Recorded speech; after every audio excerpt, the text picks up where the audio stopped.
shortened transcription by Sir Kailash Chandra, transcription number 24, at the rate of 100 words per minute. Let's start. Madam Deputy Chairman, I rise to support the bill which has been moved by the Honorable Minister of State in the Ministry of Home Affairs. This bill incorporates certain sentiments which the country holds so dear as far as the office of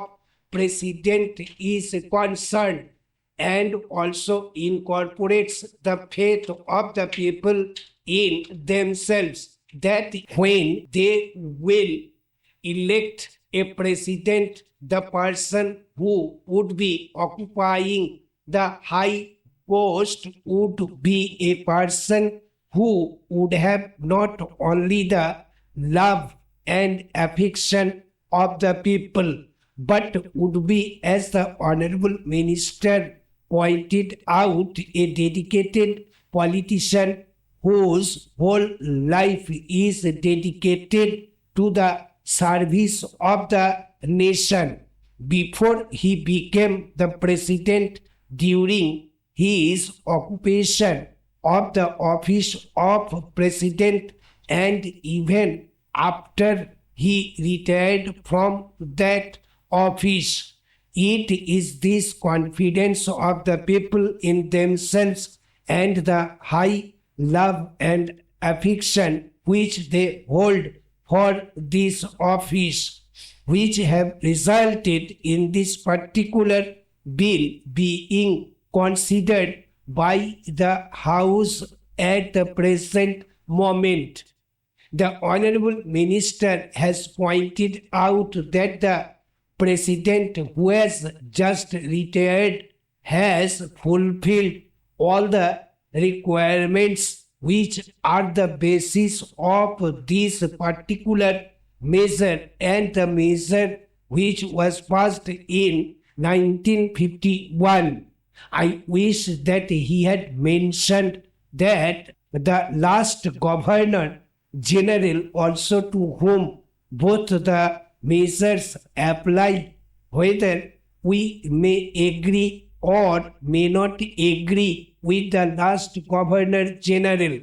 on some of the political views that he holds, there can be no two opinions that the last Governor General was also an illustrious son, and it is an illustrious son of this country and deserves all the consideration, all the love and all respect of the country which are being incorporated in the present measure and were incorporated in the 1951 Act. While therefore fully supporting the measure which is now before the House, I would like certain clarifications regarding the rules that are going to be made for giving effect to the provisions which have been incorporated in the present bill para. In the statement of objects and reasons, we are told that a person holding the high office of president has, even after retirement, many public calls on him, and it is therefore considered desirable to provide him with secretarial staff. It is further stated that the bill provides for a staff which may be engaged for the president para. Staff might be appointed for him and office space might be provided for him. It is because of this that certain misgivings have arisen in the minds of some of the members, and they want it to be made perfectly clear that the staff will be appointed not only for the ex-president but will be appointed by the ex-president, and it will be his wishes and his desires that will be taken into account when a particular person is being appointed, also regarding the office which is engaged for him. He wishes should be taken into account so that he knows who would be a convenient place for him and he may to get that place where. Another reason for insisting on what I consider to be an important detail is that if the government appoints the staff for the ex-president, then automatically they become government servants because they have been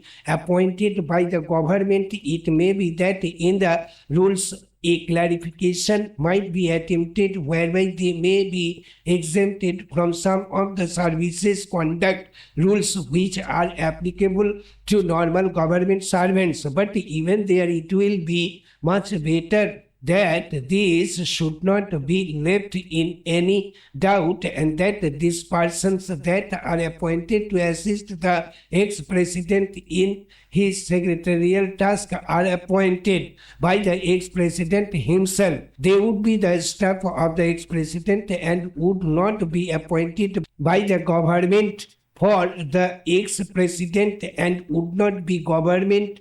servants. This point ought to be made quite clear so that the ex-president has got all the right of determining the service conditions of the people appointed by him, of course subject to the overall limit which has been provided and to my mind rightly provided in the bill. Within that overall limit, perhaps it will be much better to leave the rest of the matter to the president himself, so that we may also express our further confidence in the president to the effect that he would utilize it with discretion and with all sense of responsibility and fair play, and taking into account the interests of the public and of the public exchequer too. Another point which also needs some clarification is regarding the payment to be made for the secretarial assistance and for the secretarial staff. Normally, government rules require that whenever any such demand is made on the public exchequer or on the consolidated fund of India, a certain formality has to be gone through, and that formality of accounting has to be in a prescribed form. Stop. Thank you.